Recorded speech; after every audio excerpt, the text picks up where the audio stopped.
미국이 기준금리를 동결했습니다. 여러분, 지금 미국은 기준금리가 0에서요 0.25입니다. 그러니까 0이라는 거지, 0.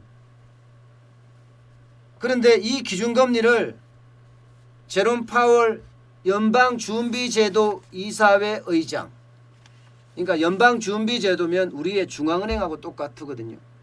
여기가 동결하겠다 이렇게 선언을 한 거예요. 왜냐?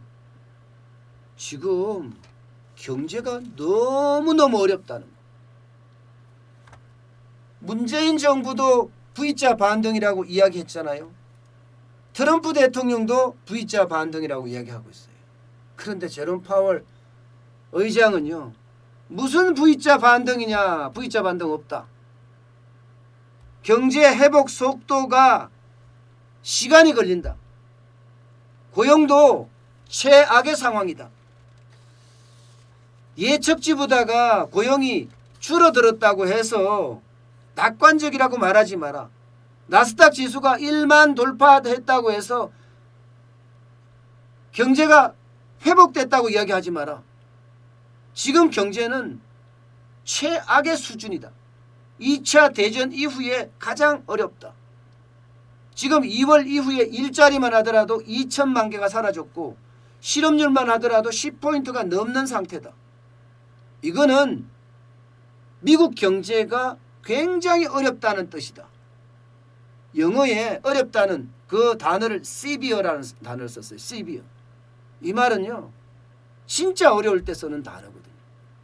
그만큼 심각하다는 거예요. 그만큼 심각하다. 성장한다고 하는데 과연 미국 경제가 얼마나 성장하겠느냐. 예.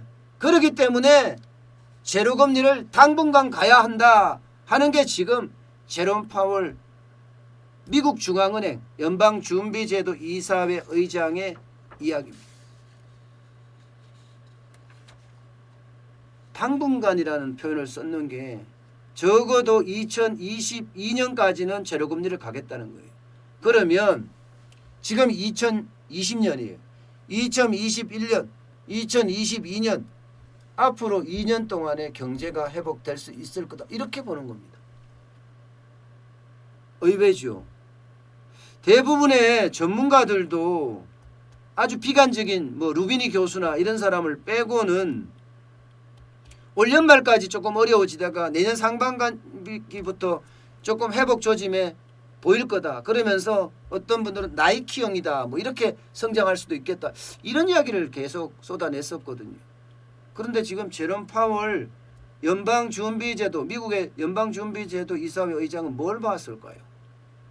이게 돈의 흐름이나 지표 충분히 봤을 거다. 이렇게 예상을 하고 있는 겁니다. 네. 그러면서도요, 올해는 마이너스 6.5%겠지만 미국 경제가 내년에는 플러스 5.5%다. 이렇게까지 또 반등할 거라고 이야기를 했어요. 또 좀 앞뒤가 안 맞긴 하죠. 네. 금방 이게 경제가 반등 안 하겠다고 이야기하면서 내년에 5% 성장하겠다. 이런 이야기까지 덧붙였습니다. 쉽게 말하면 미국의 경제 속도, 회복 속도가 매우 불확실하자. 그렇기 때문에 현 시점에서 금리 인상은 검토하지 않는다. 이렇게까지 이야기하면서 내년에는 5% 플러스 성장하겠다. 이런 이야기까지 곁들였으니까 5%라고 하는 것은 지금의 전망치로 그렇게 해석하는 사람은 많습니다. 뭔가 앞뒤가 안 맞는 이야기를 했다고 하지만 그 안에 행간이 있지 않을까. 내년에 하반기 가서는 좀 더 성장한다. 상반기는 좀 어렵다. 하반기는 더 많이 성장한다. 이렇게 보는 것 아닌가. 그렇게 예측들을 하고 있습니다. 그렇게 되면요, 일단 당분간 어렵다로 해석을 하는 게 맞을 것 같거든요. 그러면 시장 자체가 어려워진다는 이야기인데, 수출을 하는 대한민국 입장에서도 미국 시장은 굉장히 큰 시장입니다.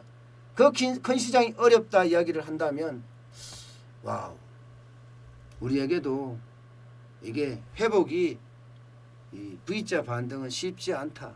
이렇게 해석하는 것이 맞을 것 같습니다.